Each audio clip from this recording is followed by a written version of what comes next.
Selamat datang kembali. Sekarang kita akan melanjutkan pelajaran kita tentang teknologi jaringan berbasis luas dari bab 2, jaringan nirkabel dan konfigurasinya. Kompetensi dasarnya adalah mengevaluasi jaringan nirkabel dan mengonfigurasi jaringan nirkabel. Pada video sebelumnya, kita telah membahas bagian konsep dasar jaringan nirkabel, yaitu manfaat keberadaan jaringan nirkabel, keunggulan dan kelemahan jaringan nirkabel, polarisasi jaringan nirkabel, spektrum elektromagnetik, dan bandwidth jaringan nirkabel. Sekarang kita lanjutkan materi kita. Yang pertama adalah gelombang radio. Radio merupakan teknologi yang digunakan untuk pengiriman sinyal dengan cara modulasi dan radiasi elektromagnetik atau gelombang elektromagnetik. Gelombang radio ini melintas dan merambat lewat udara dan bisa juga merambat lewat ruang angkasa yang hampa udara dikarenakan gelombang ini tidak memerlukan medium pengangkut seperti molekul udara. Gelombang radio dikelompokkan berdasarkan panjang gelombang dan frekuensinya. Jika panjang gelombang semakin tinggi, maka pasti frekuensinya semakin rendah, dan sebaliknya, jika panjang gelombang semakin rendah, maka frekuensinya akan semakin tinggi. Gelombang radio mulai dari 30 kHz ke atas dan dikelompokkan berdasarkan lebar frekuensinya. Yang pertama adalah lebar frekuensi low atau LF 30 kHz sampai 300 kHz. Panjang gelombang long wave 1500 meter. Penggunaannya pada radio gelombang panjang dan komunikasi melalui jarak jauh. Kedua, lebar frekuensi medium atau MF 300 kHz sampai 3 MHz. Panjang gelombang medium wave 300 meter digunakan pada gelombang medium lokal dan radio jarak jauh. Ketiga, lebar frekuensi high atau HF 3 MHz sampai 30 MHz. Panjang gelombang shortwave 30 meter digunakan pada radio gelombang pendek dan komunikasi dan radio amatir. Keempat, lebar frekuensi very high atau VHF 30 MHz sampai 300 MHz. Panjang gelombang very shortwave 3 meter, penggunaan pada radio FM, polisi dan pelayanan darurat. Kelima, lebar frekuensi ultra high atau UHF 300 MHz sampai 3 GHz. Panjang gelombang ultra shortwave 30 cm, biasanya digunakan pada TV. Dan yang terakhir adalah lebar frekuensi super high atau SHF di atas 3 GHz. Panjang gelombang microwave 3 cm digunakan pada radar, komunikasi satelit, telepon, dan saluran TV. Oke, itulah materi untuk gelombang radio. Sekarang kita masuk ke materi selanjutnya, yaitu perilaku gelombang radio. Ada beberapa aturan dalam membuat jaringan nirkabel, yaitu yang pertama, semakin panjang suatu panjang gelombang, maka semakin jauh gelombang radio merambat.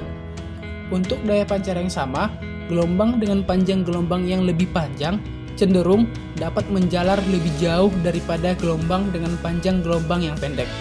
Efek ini kadang terlihat pada radio FM.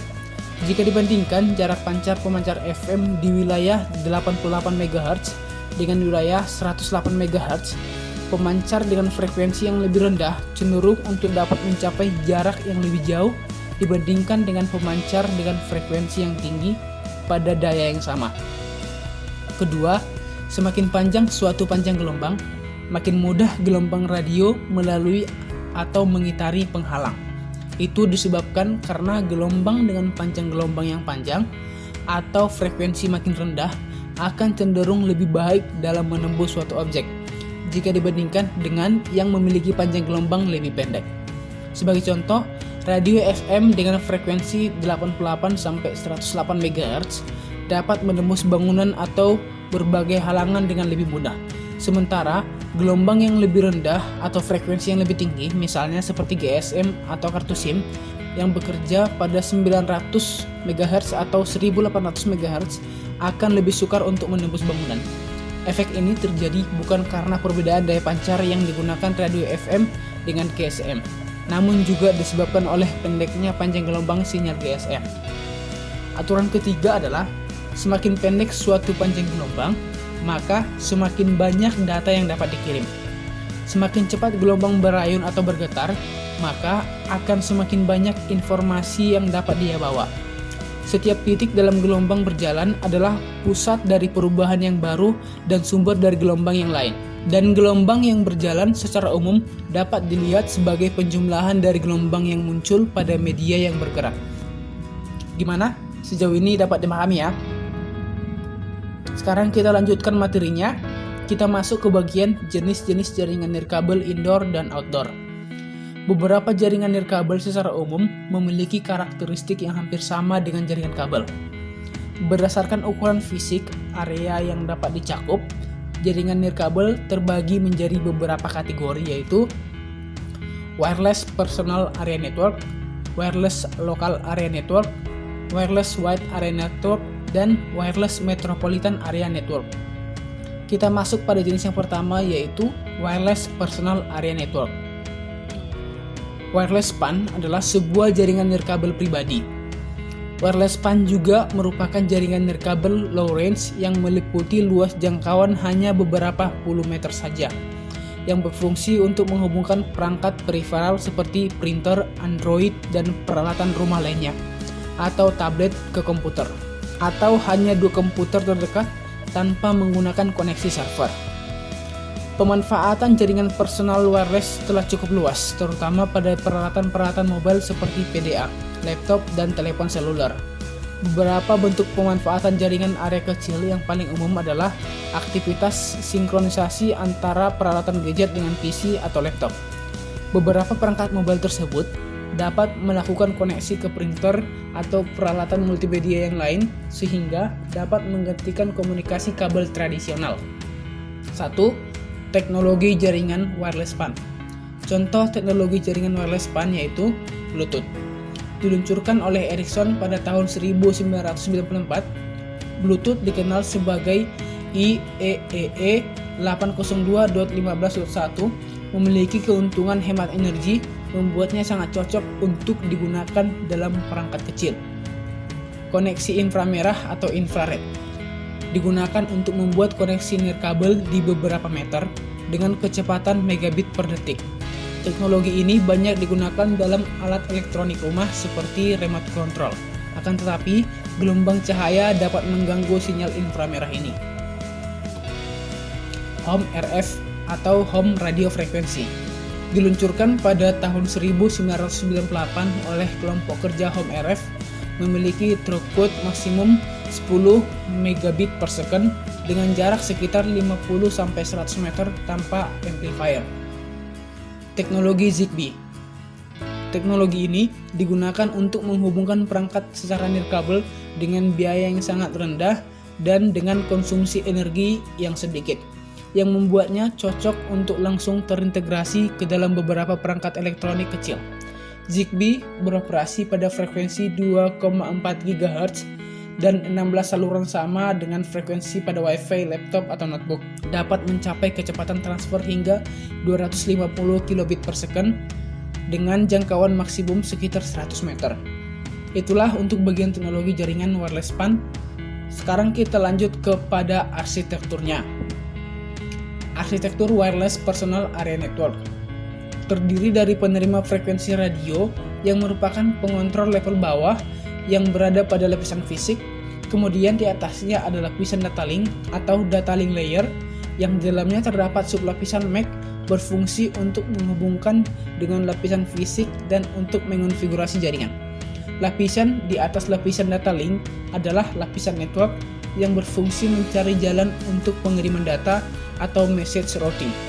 Lapisan paling atas dalam arsitektur wireless PAN adalah lapisan aplikasi yang berfungsi untuk perangkat antar muka antara pemakai dan perangkat. Wireless Local Area Network atau Wireless LAN.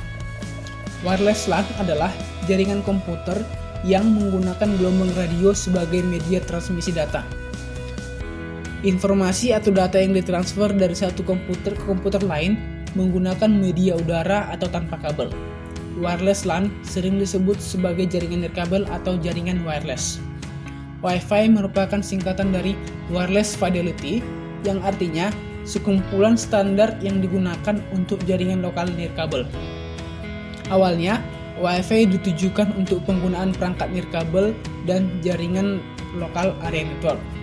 Namun saat ini lebih banyak digunakan untuk mengakses internet. Sekarang kita masuk kepada komponen wireless WAN. Ada beberapa komponen utama dalam wireless LAN, yaitu mobile desktop atau PC. Mobile desktop pada umumnya sudah terpasang port PC MCIe, sedangkan desktop PC harus ditambahkan wireless adapter melalui PCI atau Peripheral Component Interconnect atau USB atau Universal Serial Bus. Access point merupakan perangkat yang menjadi sentral koneksi dari pengguna atau user ke ISP atau Internet Service Provider atau dari kantor pusat jika jaringannya adalah milik sebuah perusahaan. Wireless LAN Interface. Wireless LAN Interface merupakan peralatan yang dipasang di mobile atau desktop PC. Peralatan yang dikembangkan secara massal adalah dalam bentuk PC MCIe atau Personal Computer Memory Card International Association Card, PCI card, maupun melalui port USB atau Universal Serial Bus. Teknologi LAN nirkabel. Yang pertama, Wi-Fi. Wi-Fi atau Wireless Fidelity merupakan pengembangan dari istilah Hi-Fi, sebuah teknologi jaringan nirkabel yang digunakan di seluruh dunia. Hotspot. Hotspot merupakan daerah yang dilayani oleh suatu access point wireless LAN di mana pengguna atau user dapat masuk ke dalam access point secara bebas. Hal yang perlu diperhatikan dalam membangun sebuah kawasan wireless adalah konfigurasi serta persyaratan apa yang harus dipenuhi serta untuk siapa wireless area diperuntukkan. Beberapa hal tersebut adalah ukuran lokasi atau cakupan, jumlah perkiraan user yang simultan, dan tipe pengguna wireless sasaran. Perbedaan antara Wi-Fi dan hotspot adalah Wi-Fi merupakan teknologi yang memanfaatkan peralatan elektronik yang gunanya untuk bertukar data nirkabel seperti menggunakan gelombang radio dan wireless melalui jaringan komputer seperti koneksi internet dengan kecepatan tinggi. Sementara hotspot merupakan tempat yang memiliki layanan internet dengan menggunakan teknologi wireless LAN, misalnya digunakan di universitas atau perguruan tinggi, mall, restoran, perpustakaan, ataupun kantor. Untuk lebih jelasnya, hotspot adalah lokasi user ketika dapat mengakses Wi-Fi melalui mobile komputer seperti laptop tanpa menggunakan koneksi kabel untuk internet. Itulah materi untuk wireless LAN. Sekarang kita membahas tentang Wireless Wide Area Network atau Wireless WAN. Wireless WAN adalah sebuah jaringan yang memiliki jarak yang sangat luas karena radiusnya mencapai sebuah negara, bahkan sebuah benua. WAN menggunakan sarana fasilitas transmisi seperti telepon, kabel bawah laut, maupun satelit, sedangkan wireless WAN adalah bentuk jaringan nirkabelnya. Contohnya yaitu antena grid, nanogrid, dan lain-lain. Jaringan nirkabel mempunyai fungsi dasar yaitu mengirimkan data dalam bentuk panggilan telepon, halaman web, video streaming, dan lain-lain. Wireless WAN digunakan untuk menyediakan koneksi internet bergerak dengan area jangkauan yang lebih luas untuk pelaku perjalanan bisnis atau teknisi lapangan. Wireless WAN menggunakan jaringan seluler untuk transmisi data. Contoh sistem seluler yang digunakan adalah CDMA, GSM, GPRS, 3G, dan HSDPA. Komputer portable dengan modem wireless WAN terhubung ke base station pada jaringan wireless ke gelombang radio, tower radio, kemudian membawa sinyal ke mobile switching center, di mana data dilewatkan ke jaringan yang sesuai. Wireless WAN menggunakan jaringan seluler existing sehingga bisa melakukan panggilan suara melalui wireless WAN. Teknik modulasi wireless WAN. Ada beberapa teknik modulasi pada wireless WAN yaitu A. Time Division Multiple Access atau TDMA merupakan teknologi transmisi digital yang mengalokasikan slot waktu untuk setiap pengguna pada masing-masing saluran dan menjadi salah satu cara yang digunakan jaringan digital telepon seluler untuk menghubungkan panggilan telepon. Code Division Multiple Access atau CDMA merupakan akses yang menggunakan prinsip komunikasi spektrum. Metode ini dapat dianalogikan dengan cara berkomunikasi dalam satu ruangan yang besar. Setiap pasangan dapat berkomunikasi secara bersama-sama tetapi dengan bahasa yang berbeda, sehingga pembicaraan pengguna satu bisa dianggap sebagai suara kipas bagi pengguna lain karena tidak diketahui maknanya. Setiap pengguna menggunakan frekuensi yang sama dalam waktu bersamaan, tetapi menggunakan sandi saling ortogonal. Sandi-sandi ini membedakan antara pengguna satu dengan pengguna yang lain. Frekuensi Division Multiple Access atau FDMA berarti banyak orang menggunakan sistem ponsel sekaligus dengan mengirimkan panggilan mereka dengan gelombang radio frekuensi yang sedikit berbeda. FDMA adalah versi radio dari sistem telepon darat biasa dan masih menggunakan sistem analog. FDMA adalah ponsel yang disebut generasi pertama atau first generation ponsel. 2. Teknologi wireless WAN. Kebanyakan jaringan wireless WAN dinikmati dengan menggunakan ponsel. Berikut adalah perkembangan generasi layanan seluler. A. Seluler generasi pertama atau first generation. Digunakan hanya untuk voice dan tidak mencukupi untuk memenuhi layanan transfer data komputer. Sistem 1G ini mempunyai kapasitas yang terbatas untuk melakukan mekanisme autentifikasi dan enkripsi. Jaringan ini menggunakan sirkuit terintegrasi yang sangat besar dan terdiri dari komputer serta sistem switch dan telepon khusus beserta antenanya yang menjamin sistem seluler tersebut bekerja dengan baik. Contoh pengembangan teknologi 1G yaitu AMPS atau Analog Mobile Phone System. B. Seluler generasi kedua. Sistem seluler digital mengandalkan frekuensi shift keying atau FSK untuk mengirimkan data keluar melalui AMPS. FSK menggunakan dua buah frekuensi yaitu biner yaitu 1 dan 0. Contoh pengembangan dari teknologi 2G ini adalah GSM atau Global System for Mobile Communication dan CDMA atau Code Division Multiple Access. C. Seluler generasi ketiga atau 3G. Teknologi ini telah merambah layanan internet secara wireless. Teknologi ini juga dapat mengakses secara permanen ke web, video interaktif dengan kualitas suara yang sangat baik seperti kualitas CD audio player, sehingga teknologi kamera video yang diintegrasikan dalam telepon seluler atau gadget kita. D.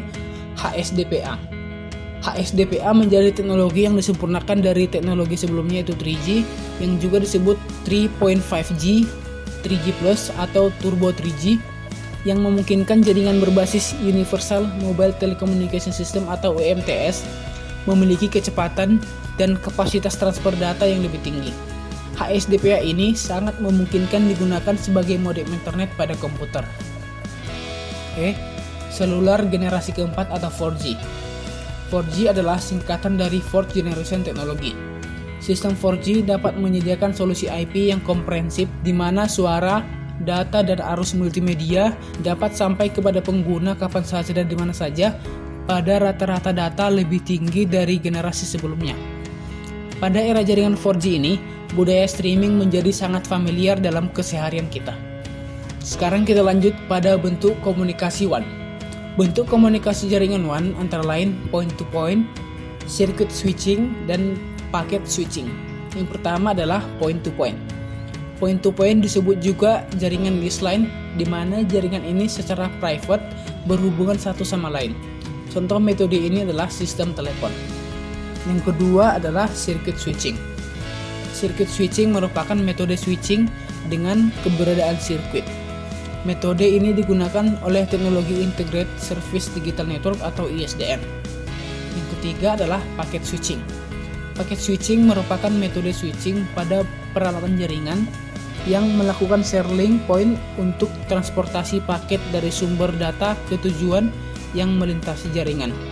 Contoh metode ini adalah Asynchronous Transfer Mode atau ATM, Frame Relay, dan X25. Kita lanjut ke Wireless MAN atau Wireless Metropolitan Area Network. Teknologi Wireless MAN merupakan teknologi yang mengizinkan koneksi dari berbagai jaringan dalam suatu area metropolitan seperti bangunan-bangunan yang berbeda dalam suatu kota tanpa harus memasang kabel tembaga atau fiber antar bangunannya. Tetapi cukup dengan menggunakan media transmisi wireless untuk dapat berkomunikasi antara satu area dengan area lainnya. Suatu jaringan wireless LAN memungkinkan para pengguna untuk dapat membuat suatu koneksi dari suatu kota ke kota lainnya hanya dengan menembakkan gelombang wireless ke daerah tujuan. Gelombang yang dipancarkan oleh wireless merupakan gelombang elektromagnetik yang dihasilkan oleh pemancar. Pada gambar ini dapat dilihat bentuk jaringan yang terbentuk dari beberapa jaringan wireless LAN pada suatu tempat atau daerah. Oke. Materi terakhir untuk kali ini adalah topologi jaringan nirkabel indoor dan outdoor. Topologi adalah sebuah rancangan jaringan komputer yang akan diterapkan pada suatu jaringan komputer sesuai dengan kebutuhan pada saat itu. Topologi pada jaringan LAN atau via kabel tentunya berbeda dengan jaringan wireless LAN atau wireless. Teknologi yang digunakan oleh jaringan wireless LAN dan LAN juga berbeda. Jika pada wireless LAN menggunakan teknologi wireless, sedangkan LAN menggunakan teknologi Ethernet. Untuk wireless LAN ada dua model topologi utama, yaitu sebagai berikut. Jaringan infrastruktur. Jaringan infrastruktur merupakan sebuah kumpulan sistem komputer yang saling dihubungkan oleh berbagai macam bagian dari sebuah arsitektur telekomunikasi. Bentuk paling sederhana dari jaringan infrastruktur adalah terdiri dari satu atau lebih komputer, sebuah jaringan atau koneksi internet, sebuah hub yang menghubungkan komputer yang satu dengan yang lainnya, sampai dengan sistem jaringan yang terhubung dengan sistem jaringan lainnya. Dengan jaringan infrastruktur, maka memungkinkan kita untuk melakukan beberapa hal, yaitu memperluas jangkauan wireless. Dengan meletakkan sebuah access point di antara dua wireless adapter, maka akan memperpanjang jangkauan menjadi 2 kali lipat. Menggunakan kemampuan roaming. Jika kita menggunakan beberapa wireless access point, seperti halnya dalam sebuah kantor yang besar atau rumah yang sangat luas, user bisa melakukan roaming antara dua sel access point yang saling terikat, tanpa harus kehilangan koneksi kepada jaringan walaupun melompat dari satu access point ke access point lainnya. Terhubung kepada jaringan kabel LAN. Sebuah wireless access point memungkinkan kita memperluas jaringan LAN dengan kemampuan koneksi secara wireless. Dengan infrastruktur topologi, maka kita bisa berbagi sambungan internet. Bagian kedua adalah jaringan ad hoc. Jaringan ad hoc merupakan salah satu mode jaringan dalam wireless LAN. Mode ini memungkinkan dua atau lebih device, komputer atau router untuk saling berkomunikasi satu sama lain secara langsung atau dikenal dengan istilah peer-to-peer tanpa melalui sentral wireless router atau access point. Jika dua piranti berdekatan pada jangkauan satu sama lain, mereka bisa berkomunikasi satu sama lain dan segera membentuk dua node jaringan.